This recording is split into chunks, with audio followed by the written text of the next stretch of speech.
loves. So today is a really exciting one because we're gonna go through my top 10 books from 2021, and this was difficult. Let's just get into it. So I actually have some honorable mentions.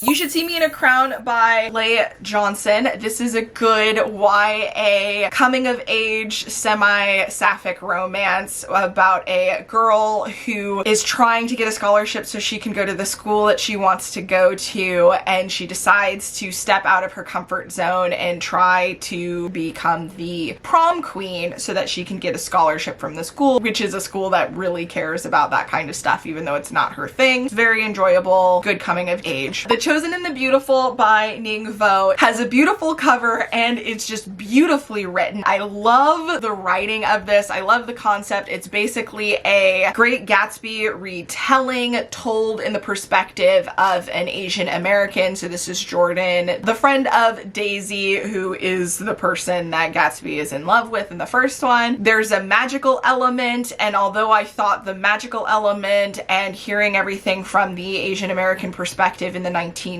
was really interesting, I have to say that this book felt like it needed a little bit more work for those elements to be tied in together a little bit better, but I still love the book, which is why it's on here, even though it has that flaw. My all-time favorite book, Clap When You Land by Elizabeth Acevedo. The reason why this isn't actually on the list is because technically I read it last year first, and even though I reread it again this year and loved it even more the second time, the first time I read it was in 2020.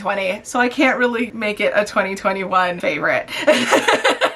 The next one, House of Salt and Sorrows by Erin Craig. And I don't necessarily think this is a great book, but I definitely think it has really good spooky vibes. Again, I don't necessarily think the story is amazing. It's kind of forgettable, but I just remembered that I was so here for the vibes of this book. If you want to be immersed in a spooky, eerie type of story, not scary, but just that spooky. It's spooky, I think. And then lastly, another book that I kind of hated but also love, which is The Maidens by Alex Michaelides. And this book is great if you're really interested in the dark academia vibes. I think this did such a good job putting you into that situation. I do think it was weird having the narrator be who they were, although I appreciated an older narrator because I was able to relate age-wise to her, even though I felt like she did a lot of things that I definitely couldn't relate to. But this is a sort of a murder mystery type situation. A college has some murders that are happening, and one of the teachers is a suspect who has a group of girls called the Maidens, and they seem to be part of like the main targets of the attacks that are happening. It's a book that people either love or hate, and I kind of fall more on the hate side, but I love the writing and the vibes. I kind of want to read it again. The first one I wanted to talk about is actually a nonfiction book. It's a biography. It's called The Sun Does Shine: How I Found Life and Freedom on Death Row by Anthony Ray Hinton, who is a black man who was falsely accused of murder and ended up on death row, and it's his experience of dealing with that and just dealing with the injustices and things like that. I thought it was really touching, really emotional, a really good book, and it also gives you hope. There's a friendship in here that just made you realize how life is complicated and how people can be wonderful despite so much. Like how much is just ingrained and is because of society and not because of the people themselves. And I highly recommend this. Next up was The Guest List by Lucy Foley, which is a thriller mystery where basically during a wedding somebody ends up dying and we're trying to figure out who done it and why. It's told the night before and the day of, so you're going back and forth,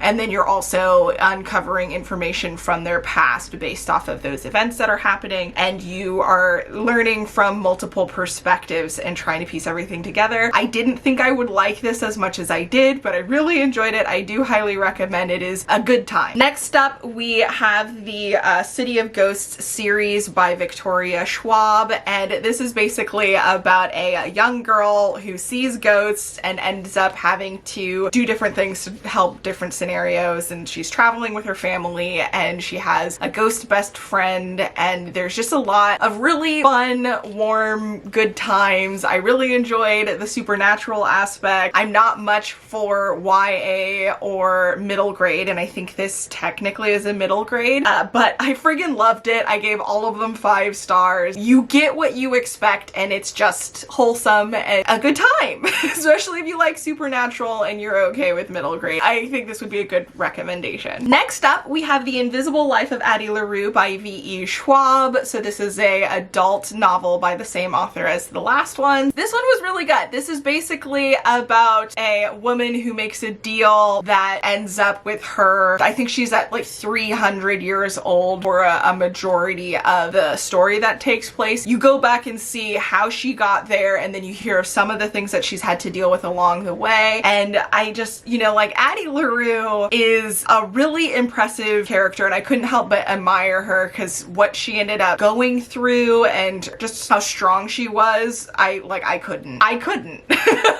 But yeah, I did really enjoy this. I'm interested in giving it another read and seeing if I like it as much during the second read. It gets you thinking about life and the connections and mortality and just dealing with unfortunate circumstances, and I thought it was, I enjoyed it. Next up, we have They Both Die at the End by Adam Silvera, and this one is, as you may gather by the title, is a tearjerker. It's basically about 2 different people who have been given the notification that it is their last day. They don't know how they're gonna die, but they end up going on basically a adventure, and they build a connection between each other. There's some LGBT rep in here, there's friendship, there's obviously the question of death and going out of your comfort zone, and there's just so much to it. I always think it's funny, books about death, how they end up being more about life than anything else. I cried and I was just super into this. I almost think this should be higher up. I struggled with the numbering of things, so I don't know what I'm doing at this point. This definitely should have been higher up. I don't know. Next up, we have A Song Below Water series. I've read the first 2. I don't know how many more there are supposed to be after this, but this is basically a urban fantasy setting where all sirens are black women, but not all black women are sirens, and sirens are kind of the bottom of the barrel. So you have the just racism that you get in the real world, and then you also have the added racism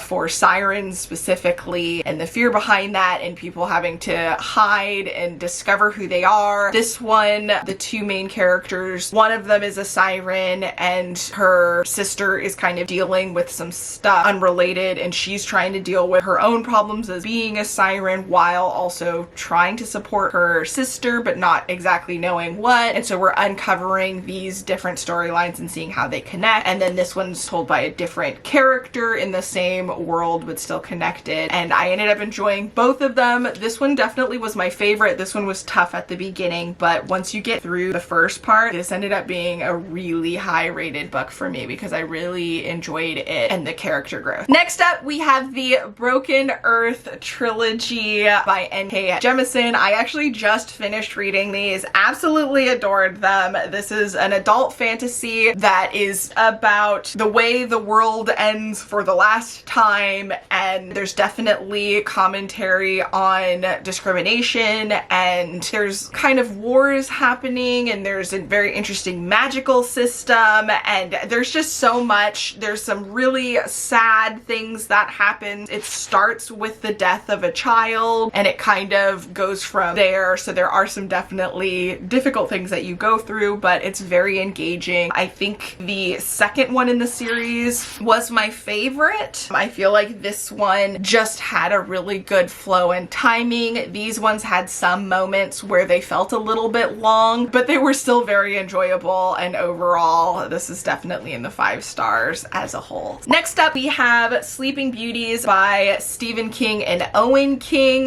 This one was a surprise to me when I ended up reading it. I never imagined how much of a feminist forward story you would get by a book from two men, but I definitely felt some really strong feminist vibes. The idea was really interesting. The situation they were in was really interesting, and some of the commentary that ended up happening that everybody was experiencing was really cool. I'm assuming this would be considered more sci-fi. Pretty much the premise is women, they end up with these like cocoon things over their heads and they don't wake up, and if you try to force them awake, they attack the people who wake them up, and life goes into chaos as more and more women start succumbing to whatever it is that is happening. They don't know what's going on, so there's definitely that sci-fi action being all like, oh my god, what's going on? Got that vibe to it. This was very enjoyable, highly recommend. Next up we have Monday's Not Coming by Tiffany D. Jackson. I believe this is also a middle grade, that or a YA, but this is a tearjerker for sure. At the top it says, this is the story of how my best friend disappeared, how nobody noticed she was gone except me, and how nobody cared until they found her 1 year later. So it's a commentary on race and poverty and a lot of injustices that end up happening in the world, and also how people don't necessarily listen to kids. And in this case, unfortunately, our main character was suspecting something was up and nobody wanted to listen to her. And so it's a really good book. There's a really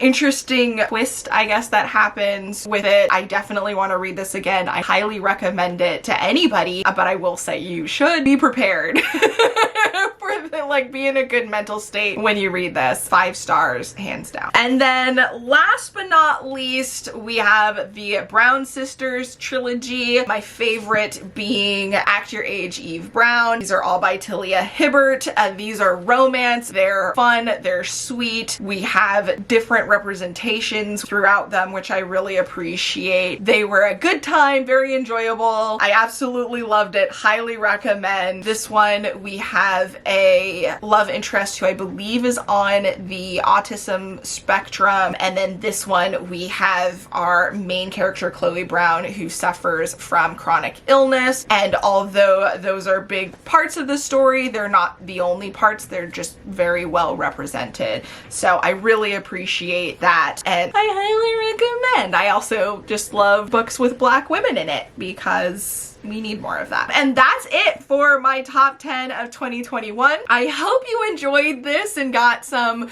good recommendations. If you have read any of these, let me know in the comment section down below, and or head over to my Discord so we can talk about it. And if you made it this far, include this emoji, and I will check you out in the next video. Until then, bye!